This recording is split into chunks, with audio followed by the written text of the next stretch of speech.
Salut à toi, bienvenue dans la Minute Immobilier. Ce qu'on va voir dans cette vidéo, c'est concrètement comment anticiper la revente de son bien en division non officielle. Alors, si tu ne me connais pas, je m'appelle Sylvain Lim, je suis expert en division, expert en crédit immobilier et expert en location courte durée automatisée et totalement déléguée. Donc, ça me permet de faire de la location courte durée depuis Bali. Donc, si tu veux des conseils sur ces trois sujets, je t'invite à t'abonner tout simplement à cette chaîne YouTube. Sur ce, on va partir directement sur le contenu. Alors, déjà, c'est quoi une division? Parce que peut-être que tu ne sais pas ce que c'est une division, donc je vais t'expliquer rapidement ce que c'est. Donc, en fait, une division, c'est le fait d'acheter un appart. Par exemple, tu achètes un appartement de 40 mètres carrés. Et en fait, tu vas diviser cet appartement en plusieurs appartements. Par exemple, un appartement de 40 mètres carrés, on va pouvoir le diviser en deux apparts de 20 mètres carrés. Et du coup, ça nous permet quoi, nous, en tant qu'investisseurs immobiliers? Eh bien, ça nous permet en fait d'avoir deux biens à louer au lieu d'un. Et en fait, quand tu as deux biens à louer, eh ben, tu vas faire beaucoup plus de bénéfices que si tu n'avais qu'un seul bien à louer finalement. Alors, la question que on me pose très souvent, c'est quoi la différence entre une division officielle et une division non officielle? Alors, ce qu'il faut savoir, c'est que dans une division officielle, officiellement, on va diviser les deux appartements comme si c'était deux appartements et ensuite on va le déclarer pour que finalement ce soit réellement des divisions effectives. Par contre, dans une division non officielle, ce qu'on va faire, c'est qu'on va simplement faire le réaménagement, c'est-à-dire qu'à l'intérieur de l'appartement, ce sera comme une division, mais la différence, c'est qu'on ne va pas le déclarer. Mais pour ça, il va falloir en fait respecter un certain nombre de règles parce que sinon, vous allez être dans l'illégalité. Donc, par exemple, en division officielle, pour louer vos appartements, c'est très simple, il suffira de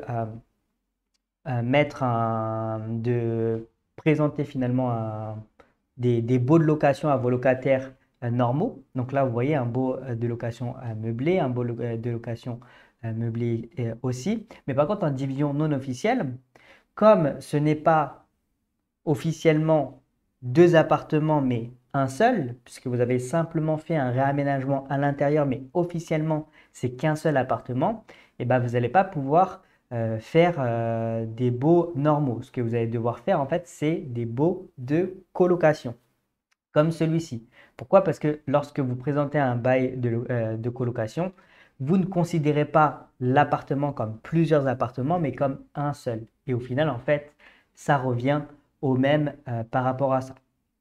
Donc voilà, à savoir qu'il y a aussi la possibilité d'avoir plusieurs baux de colocation, c'est-à-dire des baux de colocation individuelle. Mais parfois, en fait, vous avez des interdictions par rapport au fait d'avoir des baux de colocation individuelle dans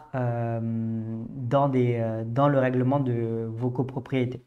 Donc c'est pour ça que le plus simple, c'est d'avoir un bail de colocation et dans lequel vous allez inclure tous vos colocataires. En gros, chaque locataire que vous allez avoir, vous allez le mettre dans ce bail-là en question.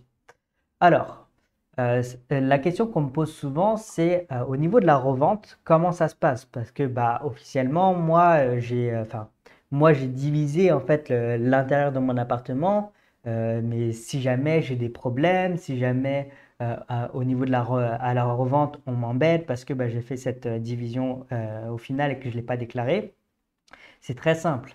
Il suffit pour ça, en fait, là, je vous montre par exemple une division. Vous voyez, vous avez un sas d'entrée ici. Vous avez un appartement ici qui est un studio et vous avez un deuxième appartement ici. En fait, ce que vous allez devoir faire, c'est très simple. Il va falloir tout simplement enlever la cuisine et enlever le sas d'entrée avant de revendre. Donc, je vous montre à quoi ça donne. Donc là, vous voyez ici, normalement, il y a la cuisine. Vous faites enlever la cuisine par des artisans, hein, ça va vous coûter peut-être 100 euros grand maximum. Hop, vous enlevez la cuisine. Ensuite, ici, vous avez un petit mur qui faisait le sas d'entrée avec une porte. Vous enlevez cette porte et ce mur en question. Et voilà, vous êtes tranquille par rapport au fait de revendre votre logement. Ça vous a coûté, allez, pour enlever ça et ça, grand maximum, hein, ça va vous coûter 300 euros.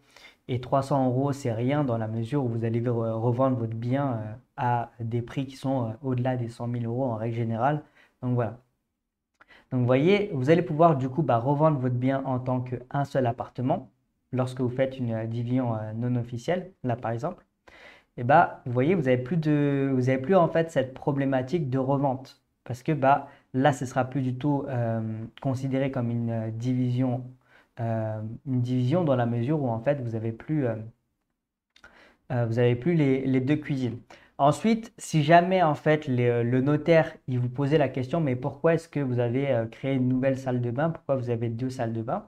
Et vous aurez simplement à dire à votre notaire, c'est parce que moi, comme je faisais de la colocation, j'ai jugé que c'était plus agréable pour mes colocataires qu'ils aient en fait chacun leur salle de bain. C'est plus agréable pour le travail, etc. Le matin et tout, c'est compliqué. Vous dites simplement ça et après, c'est logique. Le notaire, il n'a rien à redire par rapport à ça. Et voilà. Donc, si vous voulez en savoir plus sur la division non officielle, je vous invite à commenter en commentaire division non officielle et je vous enverrai quelque chose par rapport à ça. Sur ce, encore une fois, abonnez-vous à la chaîne, mettez un like, aidez-moi, mettez des commentaires parce que ça va aider à propulser ma chaîne et ça va m'aider également à continuer à vous faire des vidéos pour vous. Donc voilà, sur ce, je vous souhaite une excellente journée à vous. Ciao, ciao.